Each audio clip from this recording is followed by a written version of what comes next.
Hello and welcome, everyone. My name is Charles Kahn. I am a radiologist and informatics researcher at the University of Pennsylvania, and it is my distinct pleasure to introduce this webinar and our speaker today. This is the first of the MICCAI Clinical Translation Talk Series organized by the Clinical Work Group of the MICCAI Society and features talks by clinicians and researchers who are working at the intersection of research and clinical translation of the latest in imaging and AI. And our speaker today is Dr. Tessa Cook from the University of Pennsylvania.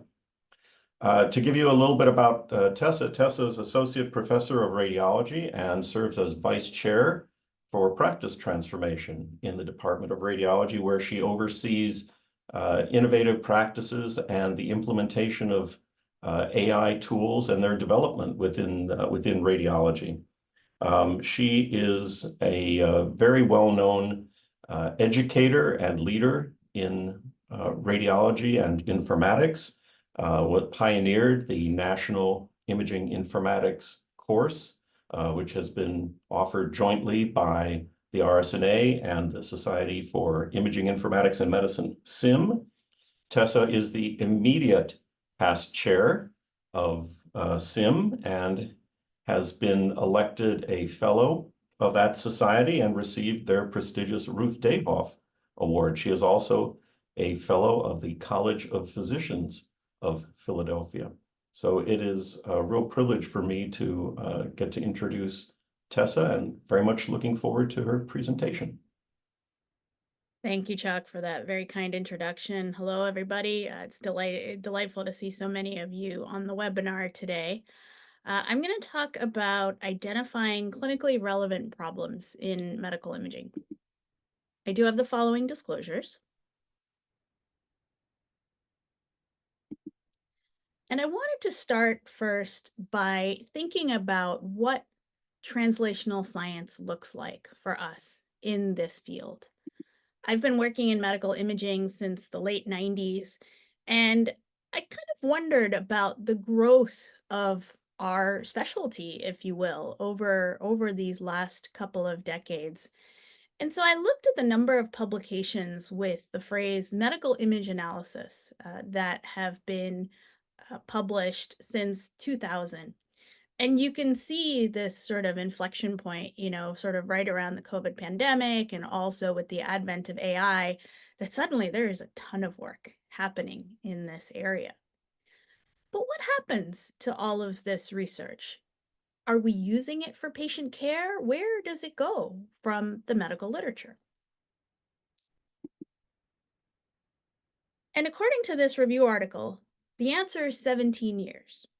The question is about how long it takes for research to translate into the clinical environment. So these authors say that it is frequently stated that it takes an average of 17 years for research evidence to reach clinical practice. So if we go back to this graph, here we are in 2024. The year hasn't even ended, and we've already surpassed 2023 in the number of publications that are coming out in this space. That means that research that was published in 2007 on average is working its way into clinical practice today. Now, that's not true of every invention, of every discovery, certainly, but it's sort of staggering to think that it takes that long. And something discovered this year might not impact patient care for another 17 years. That's 2041. So why? Why does it actually take so long? And this is a well-described phenomenon in the field of translational science, which is called the Valley of Death, because there are a number of factors that can affect whether a new invention makes it from academia to industry and then is available in the care environment. And you can see a number of them listed here, but I pulled out a few that I thought would be relevant to our conversation today. Certainly clinical relevance, which is what we're going to talk a lot about in the next few minutes. Regulatory challenges and considerations, whether you're located here in the US, in Europe, or in other parts of the world, all of our regulatory systems are a little bit different, and some technology that's available in one part of the world is not available in other parts of the world. Funding is certainly a challenge that we all face, and quite frankly, time. And so, as we think about that 17 years, maybe it starts to make a little bit more sense why it does take as long as it takes, but it still seems like too long. We're all working on and thinking about AI these days. And if you look at the median time to FDA 510(k) clearance in the US, that's pre-market approval. According to this post, the median time to approval is 200 days. Now, I fully admit that all of the research is not happening in that 200 days, right? That's just the review and approvals process for 510(k) clearance. So you can add a few years onto that for the research and the development and the validation and all of that. But still, a few years versus 17 years. What is different about AI? If you think about how long we've been working in this space and the speed with which this field is developing, this seems like a much more rapid timeline. So what's the difference? Well, one thing I think that happens nowadays is that there's so much more research and development that doesn't wait to start in academia and then translate over into industry. There's a lot of this work that's being done in industry, and we see this all the time. Every day there are new articles coming out from large companies that are really investing heavily in their research. So that can certainly speed things up. But I think the other thing that it's important to acknowledge, particularly as it pertains to AI for medical imaging, is that most of the applications we have today are relatively narrow. They're designed to solve one very small, specific problem. And invariably, as we're talking about medical imaging, the input data to the AI is pixels. The labeled data for training is typically not pixels, although in some cases, segmentations and regions and things like that. And so you're able to create these narrow solutions that solve one very specific problem. Now, the downside there is that clinical care is not narrow. So, what is the current state of imaging AI? We're seeing all of this research and all of these publications, but what are we actually using in the clinical environment? So, everybody remembers Geoffrey Hinton's effectively call to action back in 2016, saying that AI was so good that we wouldn't need radiologists 5 years later. Well, 5 years has come and gone, and I know he revised his prediction to 10 years, and 10 years will be here soon. And, there are repeated revisions, right? We learn as we go. But at least for now, the prevailing notion is that AI is a technology that is here to help us, the human experts, deliver better care, which is great and exciting. And there are so many use cases for imaging AI. They don't all have to do with images. Of course, a lot of our field is focused on findings detection and case triage, and those are pixel-based tasks. But there are plenty that are non-pixel-based tasks that use text data, that use scheduling data to do optimization, both for clinical practitioners, for patients. There are applications that are devoted to business operations in medical imaging that are benefiting from AI. And quite frankly, some of those have actually entered the environment much more quickly than the ones that are specifically operating on patient data. And then there are exciting things like the ability to do opportunistic screening and prediction of future development of disease, which is hard to do with modern techniques. So, what is the current state? Well, back in 2020, the American College of Radiology asked its members, how many of them used some form of AI? And we'll admit that that covered a broad spectrum of what might be considered AI. This was not at all just limited to deep learning. And the response they got back was somewhere on the order of 30%. So about a third of radiology practices, surrogate being members of the ACR, were using some form of AI. The ACR repeated this survey this year, and that's now a little over 50%. So given all of these use cases and the enormous potential for this technology to help us in the way we deliver care, what are the other 49% of us doing? And there are lots of real world reasons. We'll get into some of them in this discussion. But I've often encountered two reasons when we start to talk about AI. There's always the group that says, I don't need this. I'm not sure what it's going to add for me. I can take care of my patients perfectly fine. I just don't know what AI brings to the table.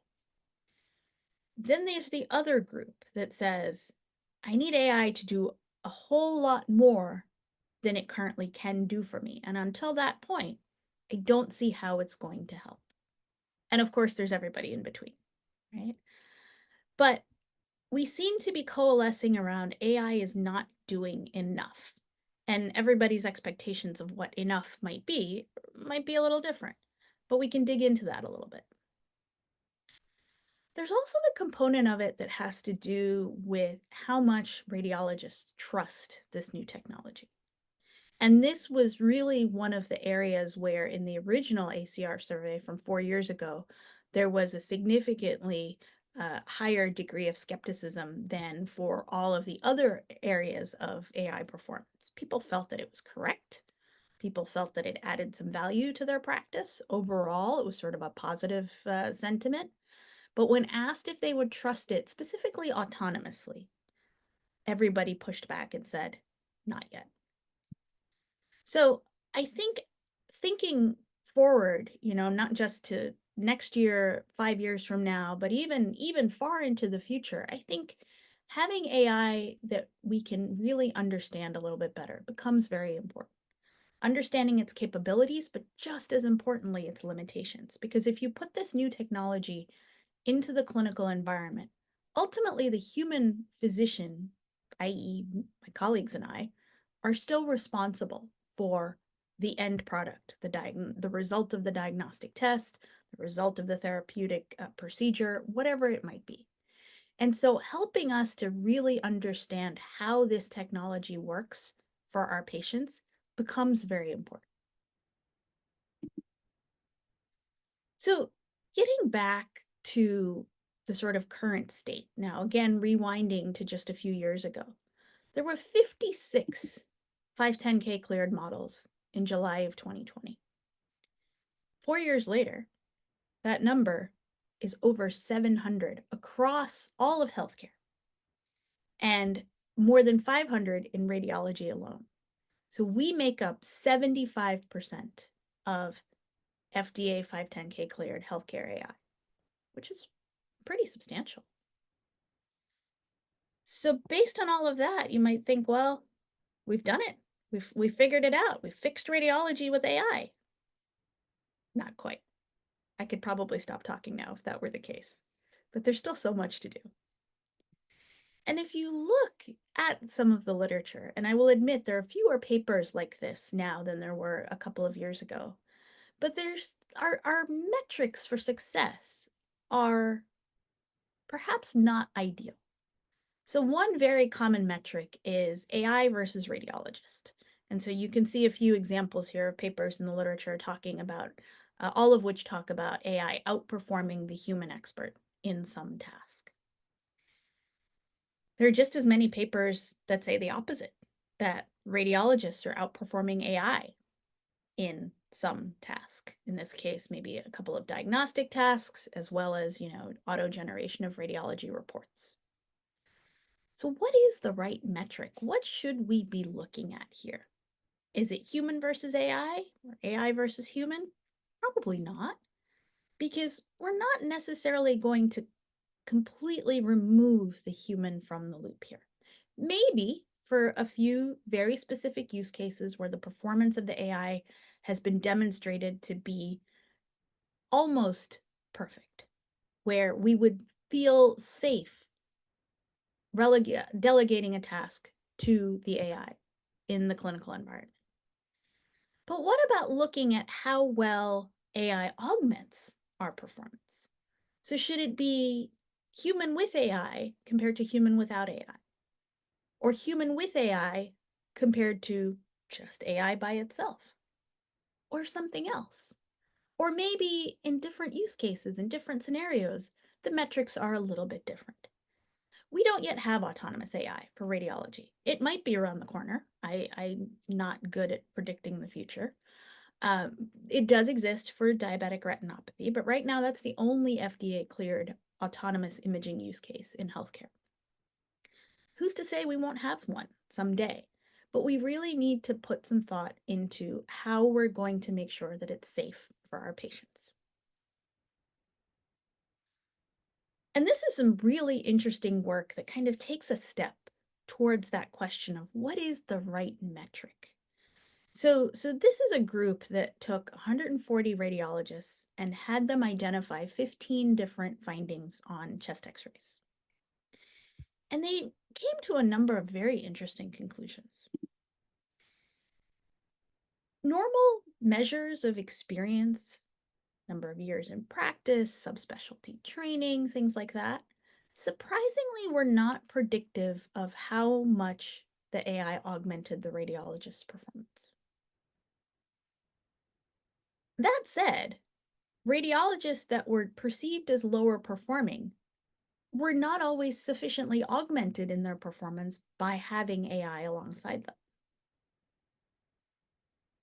And automation bias was a real factor. So automation bias is the tendency to trust the computer, trust the AI because it's electronic over your own human judgment. The converse of that is something called automation neglect, where you are dismissive of the computer in favor of your expert judgment. But the scientists observed that when the AI produced incorrect results, even for the experienced or higher performing radiologists, it negatively impacted their performance. It made them question their expertise. And they also observed that having explainable AI was extremely valuable. And that ties back to something I mentioned a few minutes ago in terms of getting radiologists and clinicians to trust this new technology. And this was one recent study. And just in the last couple of years, we've seen this explosion of generative AI capabilities for language, for vision, for video, for speech. And this is a really nice editorial by one of my mentors, Dr. Woojin Kim, talking about the potential and also the potential pitfalls of generative AI in radiology. So there's a QR code on the screen there if you'd like to grab that editorial to learn a little bit more about that specific topic. Now, on the topic of generative AI, there are probably a dozen different articles from the last year and a half about how some flavor of GPT or some LLM is as good as or better than humans at taking particular tests. And you probably know that in the medical profession, we take a lot of exams at various points in our training and in our careers for board certification and licensure. And so a number of groups have taken equivalent kinds of questions and given them to large language models and said, look, they're just as good, or in some cases, they're better. And personally, I actually wonder whether that's the right metric either, because maybe it tells us a little bit more about how we should be testing our human physicians than it does about the capabilities of a system that is intended to essentially curate large quantities of data and produce relevant responses to questions. And this article from the MIT Technology Review starts to get at that a little bit, that perhaps the hype is artificially being inflated by the fact that we're measuring the wrong thing. Now, not to say that there aren't a number of potential use cases for large language models in healthcare. Certainly as virtual patient assistants to help better connect patients to their clinicians to answer questions, schedule appointments, make sure that they've got the right sets of instructions, as virtual scribes to help with clinical documentation, certainly to analyze large quantities of data for research, to create interactive tools for education, and even to create improved patient engagement. So the ability for patients to get answers to their questions from chatbots, for example, or from LLM generated responses to the messages they send their doctors. These are all areas of exploration right now, and there are some promising early findings.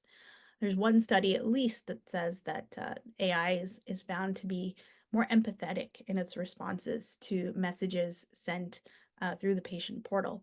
And you can sort of appreciate that, right? Because that's an added burden on the human physician, having taken care of patients all day, than to be spending time in the evenings responding to messages from other patients. And potentially a very good use case for these kinds of technologies. But there's still plenty of hype. And one of the things that Woojin does really well is he looks at a variety of these papers that are coming out all the time and injects some clinical context here, because it starts to become more apparent in many of these experiments that there wasn't a clinical expert involved in the design of the experiment, or that the clinical relevance of the task really wasn't taken into account, because otherwise the results might have been different, or the experiments might have been crafted differently. And so I think that's where it's really important to spend a few minutes now to kind of get us back to the basics of how we actually do our clinical work. How does a radiologist take care of patients? And then to think about where AI can help or disrupt, and also then to help many of you consider where you want to invest your research energies to help solve problems that are meaningful to us. And so if you think about what a radiologist does, we have roles before, during, and after the imaging is actually acquired. You know, before the imaging, we're typically assisting in some form of decision support. We're talking to our ordering physician colleagues, helping them understand, does the patient need imaging? If so, what kind of imaging do they need? When do they need it? How should the study be performed? During the exam, we're often doing protocol selection or optimization, making sure that the scanner is configured correctly to get the right images, to get the right information, helping our technologists make decisions about intravenous contrast, looking for ways to optimize radiation exposure, contrast dose, in some cases even supervising the images. So I'm a cardiovascular radiologist, and it's not uncommon that we might be at the scanner for a particular exam, particularly if it's a complicated study. It gives us the ability in real time to actually tailor exams to patients when it makes sense. And after the images are performed, then it's sort of the conventional interpretive task that we all think about for a diagnostic radiologist, for example, right? Reviewing the images, reporting the findings.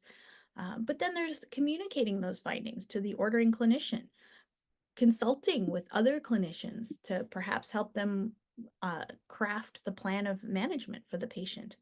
In some cases, even consulting with patients. So a radiologist does far more than just look at an exam, a set of images with a dictaphone in hand, and produce a number of reports.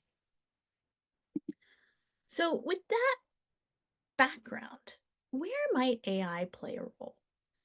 Well, certainly now, especially with large language models, automated information retrieval and delivery seems like the easiest first use case. I spend a lot of time combing through the patient's chart sometimes to figure out why they are in front of me with the imaging study that they've had on a particular day. Protocol optimization and automation of protocol delivery to scanner equipment, real-time customization of the scan. A lot of that can potentially now be automated as well. And some of that technology exists on our imaging equipment today to decrease noise, improve signal, enable lower radiation exposure, allow us to scan with less contrast dose. And so much of that technology is rapidly progressing also. And after the images are acquired, AI can play a role in terms of case triage, and there are a number of use cases of that. Automated contextual information retrieval, combing through the chart to find exactly the right information for that particular interpretation for that patient, providing consistent and reproducible measurements, lesion comparison to prior studies, and then intelligent tools at the time of reporting. But remember, the goal here is not to produce a robot radiologist, right? It's to take a radiologist whose expertise can be complemented by a number of AI solutions to enable better delivery of patient care, whether that's more efficient information retrieval, increased productivity, better accuracy, smart reporting, and more effective communication. So there are lots of potential applications for AI in our workflow. Now, I want to focus a little bit more on the interpretive task to give you all a sense of why I think the penetrance of AI has not progressed to the level that perhaps we thought it might have 6 years ago. So, the first thing I typically do is I'll open up the exam, open it in PACS, maybe glance briefly at the images, but oftentimes what I'm first doing is going into the patient's chart to figure out why they're there in front of me today. I'm going to go back and look at notes from prior office visits, notes from the team that's taking care of them at the moment if they're admitted to the hospital. I'm going to look at any prior lab testing they've done, any biopsies they've had, prior imaging they might have had. And it's up to me to sort of figure out what is relevant and what is not. And that can be very time consuming. Then we go back to the images. And there are a number of tasks that take place there as we're looking at the images. I'm comparing to prior studies, making 3D reformats sometimes, or 3D manipulations of the data to review it, doing measurements or validating measurements that have been done on prior studies, doing other kinds of quantification, and then ultimately taking all of that knowledge into consideration and oftentimes going back and forth again to the chart. I issue an interpretation, typically through voice recognition. And then that report goes out into the world. I may have to talk to some other clinicians afterwards, but the task is not simply limited to the interpretation, even though I wanted to focus on this for a reason. I want you to take that process and compare it to the way that the AI in our workflow operates. So to do the same set of steps, the AI, actually not even the same set of steps, the AI starts with the images, performs the inference, and then outputs a result of some sort. And that result might be, here are all the pulmonary nodules in this chest CT. Here is the intracranial hemorrhage. This patient does not have a large vessel occlusion and you don't have to worry about a stroke.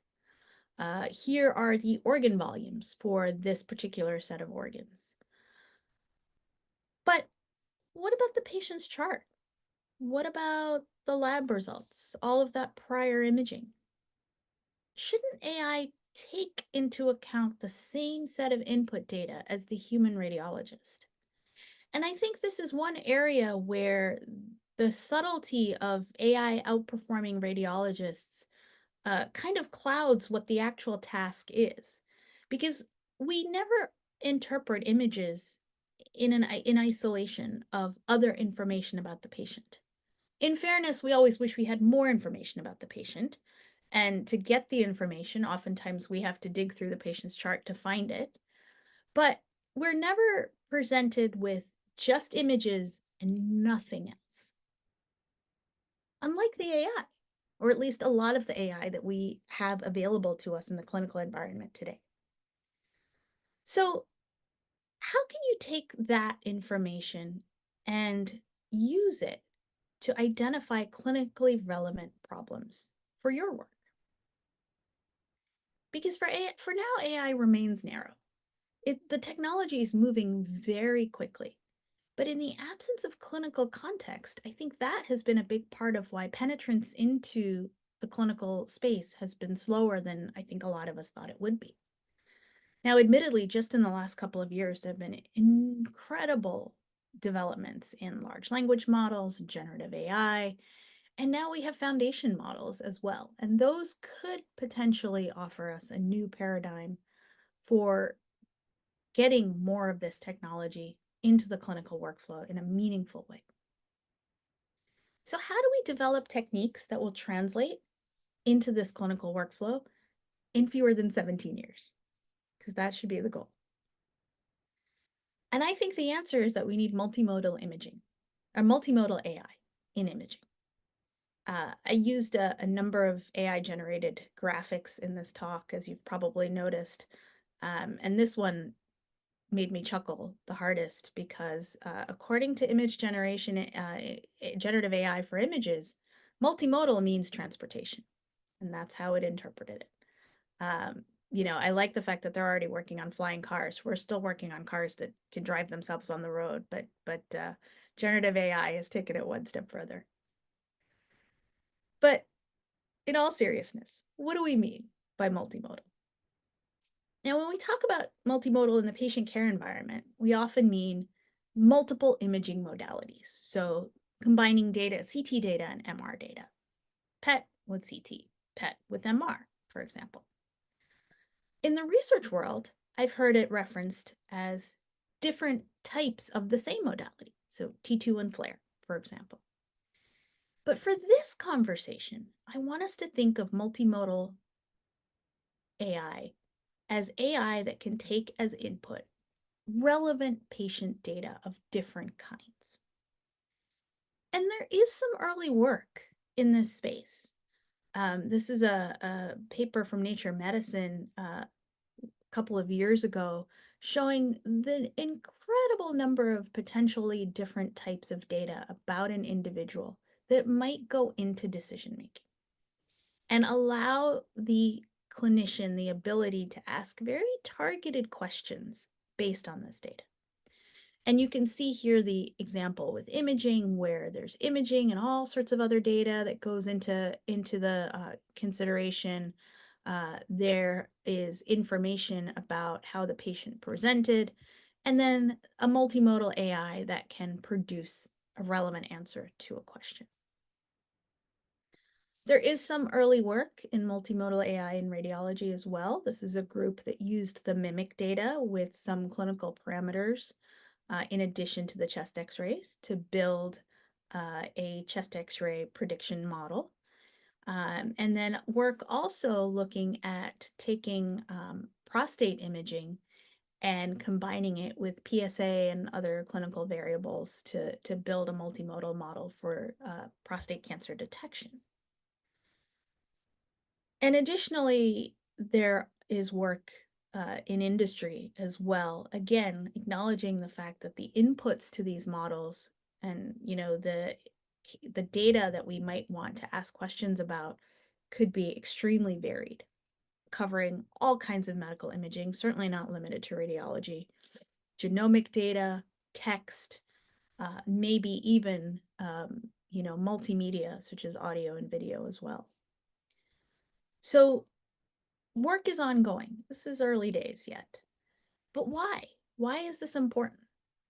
Quite frankly, because it mimics current clinical practice. This is how we currently do this. We take all of the data at our disposal, we figure out what's important, or we go looking for specific things based on our clinical expertise, and then we combine it with the appearance of pathology on imaging to create an interpretation. Now, there are lots of examples of this, particularly now related to generative AI, but it's important to stop and realize that they're not ready for clinical use yet. This is another one of Dr. Kim's examples. This is from a recent paper in radiology where they took example questions from the radiology residents in training exam And this is a question where they're shown an image, they're asked a multiple choice question. And interestingly, the generative AI model gives a completely incorrect description of the image, but chooses the correct answer to the question. And so we have to remember that we don't fully understand what data these models are trained on. There could be a lot of data contamination with the way that we're currently testing these models. And so again, sort of an appeal that perhaps test taking is not the right metric here, and that we should try to figure out more clinically relevant metrics for these tools if we're ever going to have any hope of putting them into our clinical workflow. So what strategies might you be able to rely on to identify clinically relevant problems in medical imaging?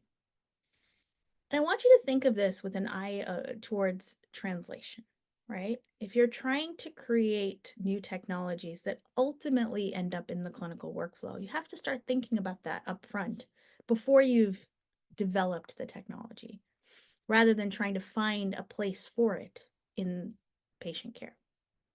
So it's very important to have a clinical domain expert on your team to really understand the environment in which this solution might work, and to resist the urge to just replace a manual task or an inefficient task with an equivalent performed by the AI. Because I think what AI gives us is this unique opportunity to disrupt the workflow, to really innovate around how we take care of patients. So the value of the domain expert, it's absolutely critical. We gain more from working in teams by bringing different perspectives, different types of expertise together.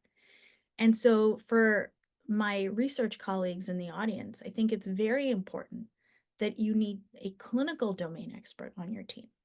Are you trying to innovate in radiology? Make sure you're talking to a radiologist. Are you trying to innovate in surgery? Collaborate with those surgeons. And this isn't one conversation.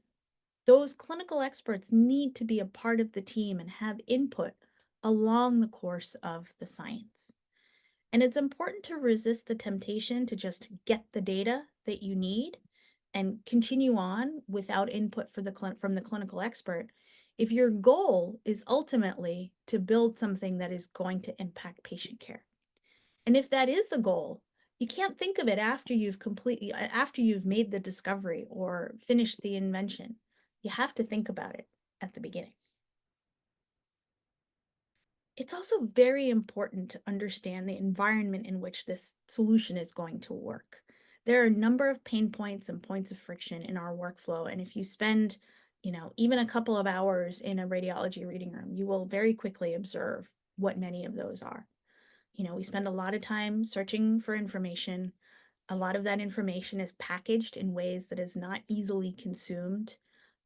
And some of it is even in the electronic systems of other healthcare organizations, because our patients are not static. They don't just come to one set of doctors, to one hospital. And there are also a number of tasks that we perform manually, which could be automated, which could be improved upon. Everything from measurements to comparisons to prior studies, to the way that we actually create our reports and the style of our reports. The volume of medical imaging right now is growing and outpacing the number of radiologists that are graduating from training every year. And so that's not a sustainable solution. And so we really need tools that are going to help us to keep up with the number of cases that we are interpreting every day and the number of patients that need care every day. The other thing I would encourage you to think about is how to take this rapid pace of AI development and find ways to creatively affect the way that we deliver care. The narrow AI use case has become a reality in large part because of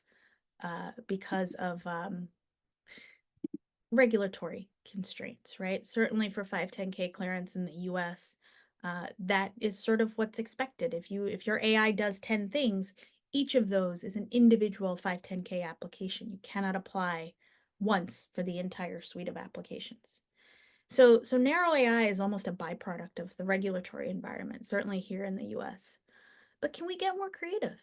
Are there things we can do now with foundation models, with generative AI, to really take the way that we currently practice radiology and find a way to disrupt it and improve care delivery?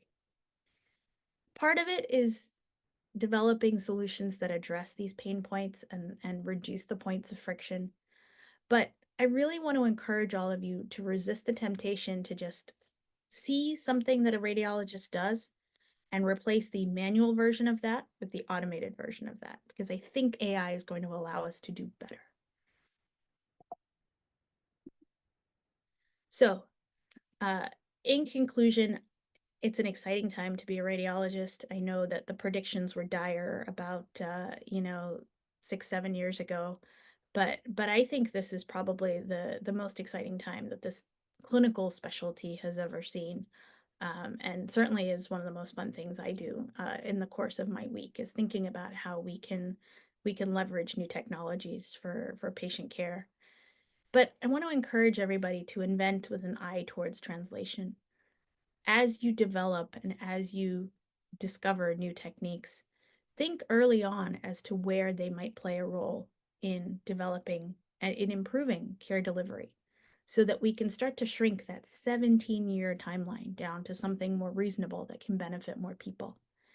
And I would encourage you to always look for the clinically relevant problems. Your colleagues on the clinical side are here to help. We're happy to help. We're looking for solutions, and if you can help us build them, then I think that makes for a phenomenal partnership and a successful team. And so with that, I thank you for the opportunity to have presented today, and I'm happy to answer any questions. Tessa, thank you for the terrific presentation. I want to encourage our attendees to please use the Q&A tab to enter any questions they have. I have one for you, and there are a couple that have come in as well. How do we move past the narrowly focused AI? I mean, you're a cardiovascular radiologist, so you're looking at the aorta a lot of the times, and having an AI tool that can measure the aorta and look for aneurysms is useful, but that's obviously not going to replace you, because you look at lungs and liver and spleen and lymph nodes and everything in between. So should we be looking only at these narrow tools, or should we be striving to build ones that go beyond that? How do you think we should be moving forward in this space? Yeah, we, like I said, for better or worse, right now, what we have is these narrow tools. And I think until the regulatory landscape changes and evolves, which is happening, but perhaps not at a pace that supports more rapid translation, I think one thing we can do is try to figure out where we can incorporate these narrow tools in a slightly different way. So I'll give you an example. Our practice right now is evaluating an AI for lung nodules, trying to find possible cancers on chest CTs early on. And the instructions for use that you get from the FDA for a 510(k) cleared application for this specific application say, it has to be, this has been 510(k) cleared for use on chest CTs with a certain slice thickness reconstruction with a certain sharpness, or, certain kernel, and only for studies done without intravenous contrast. Now, in our practice, I did a sort of a quick calculation the other day. That's about a quarter of all chest CTs done in our organization. So we could buy an AI that technically is only promised to work well for a small volume of what we do. So one thing, if we're still in the era of narrow AI for the foreseeable future, I think it's important to think about how we can at least make that narrow AI more useful today. And one thing one way would be to open up the capabilities of these tools. I'm much more likely to trust a lung nodule AI that's been tested on a variety of different kinds of chest CTs, right? Not just the chest CTs without contrast. And I think going forward, we need to get a little more creative, and this is why I really encourage our research colleagues to join us in the clinical environment, and quite frankly, encourage my clinical colleagues to come over to the research side a little bit so we can understand each other's sort of environments and challenges to start to work together more closely. That's great. So one of the questions for AI having multimodal data is more challenging as a problem. How do you get the data? Are there any references or resources that you can share to help point people to multimodal data sets or places to look for them? Yeah, I mean, I think as a community, we need to start to create more of this data on, to have it publicly available.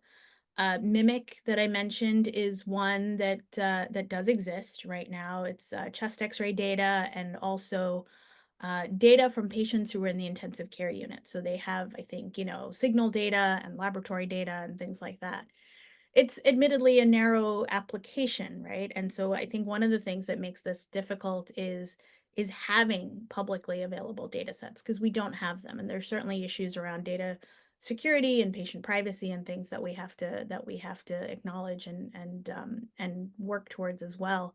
But I think again, the value here is creating those clinical relationships and creating those partnerships with folks on the clinical side where that data does exist. You can acknowledge that there's limitations if you're only working with data from one organization or one hospital, but it's a starting point, right? Until we can build sort of bigger and more robust data sets for this kind of work. So one of the questions that came along, is narrow AI also a result of the financial incentive system? Does it make sense to, in other words, selling the same segmentation model for each structure versus selling a single model? And I think thinking of things like segment anything model or total segmentator, for example. Do you think that's the financial aspect is a part of it as well, or? Oh, absolutely. I mean, we could spend an hour just talking about that, and I intentionally didn't go down that road in this presentation, but um, there are financial challenges across healthcare right now, and AI is not cheap. New technology in general is not cheap, and so there are multiple. The financial challenges are multiple in that, first of all, an organization has to have funding that they can invest in AI, but they're going to want to see a return on that investment. And that's, I think, an area that is still very hotly debated, is how much of an ROI is enough to invest in AI. The other concern too, particularly in the US, is that as we start to use AI for diagnosis, how does that affect reimbursement to the radiologist and to the radiology practice? Because that is an additional component, which is tricky now. If some of the work is being offloaded to the AI, how do the payment models change? Should we be arguing that this is actually making us more efficient and improving patient safety? But at the same time, will the end result just be that now you're getting paid less to do more work? So the financial piece of this is absolutely a consideration as well. Another question, are there accommodations to retrain an FDA cleared AI algorithm to adapt to the needs of a certain clinical practice? Great question. So some of those depend on the AI company, in that there are companies that, as part of selling you their product, will actually fine tune it on your data.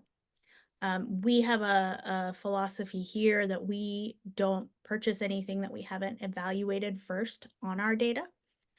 So we kind of do the opposite, where we know we have a sense of what performance care to expect, at least up front, not accounting for drift and all of that, when we first come on board with an AI solution.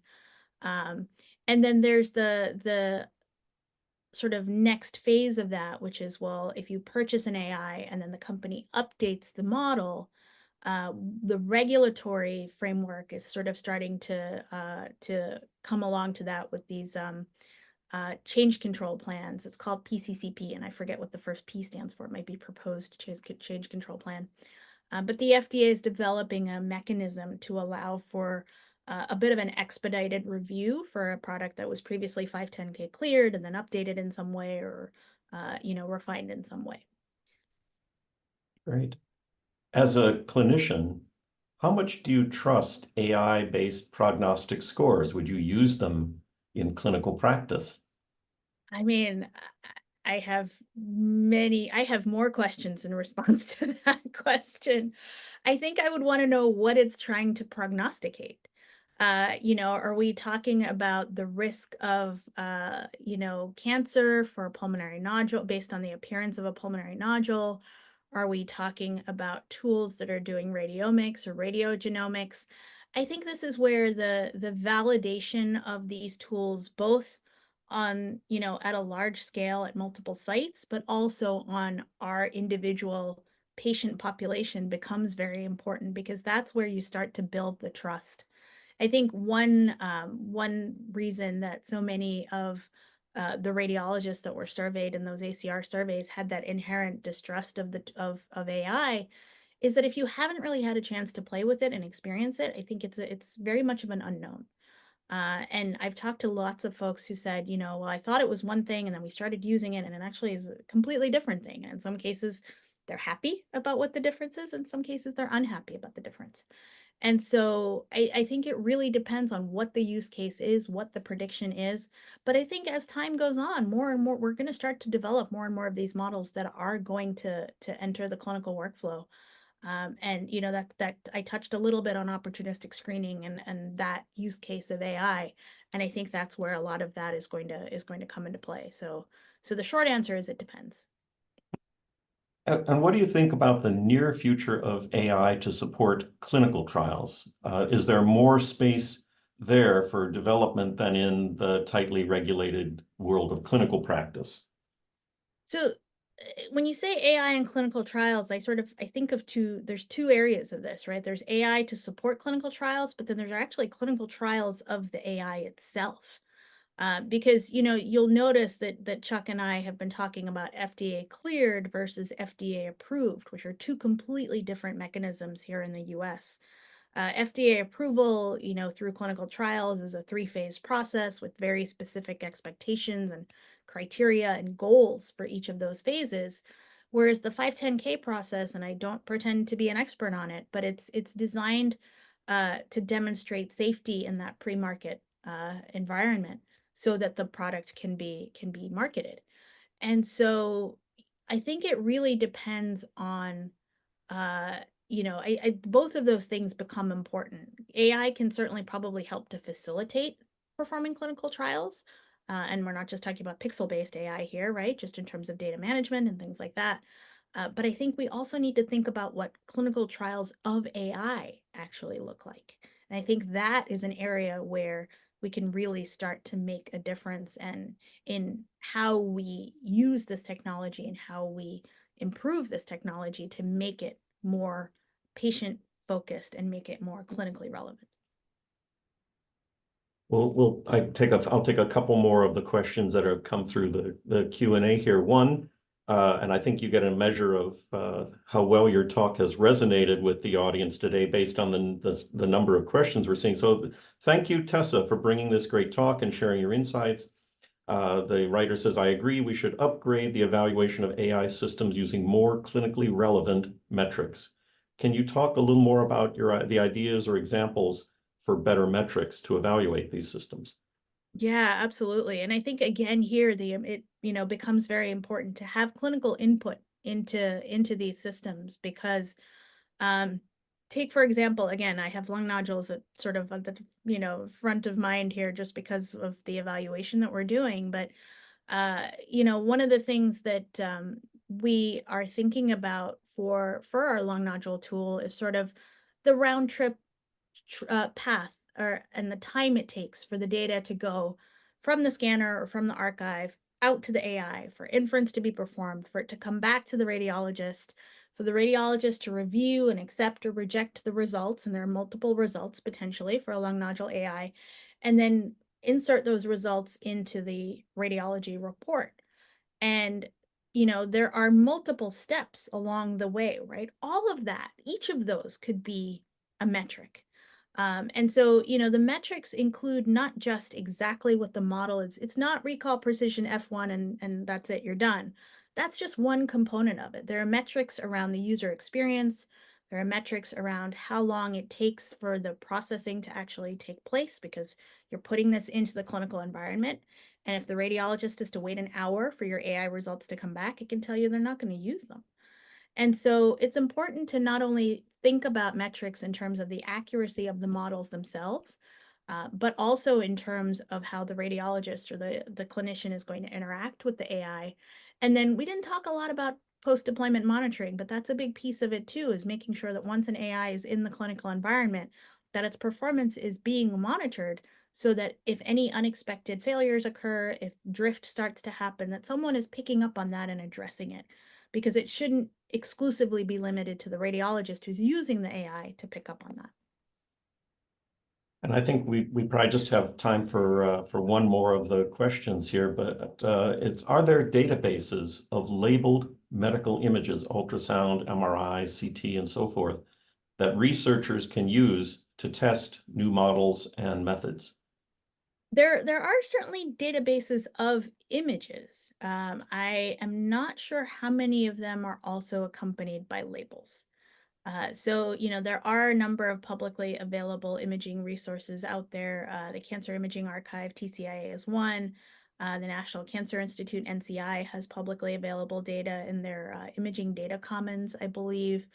MIDRC, the Medical Image Data and Resource Center, has data for COVID specifically. That was an NIH multi-site project that started during the pandemic.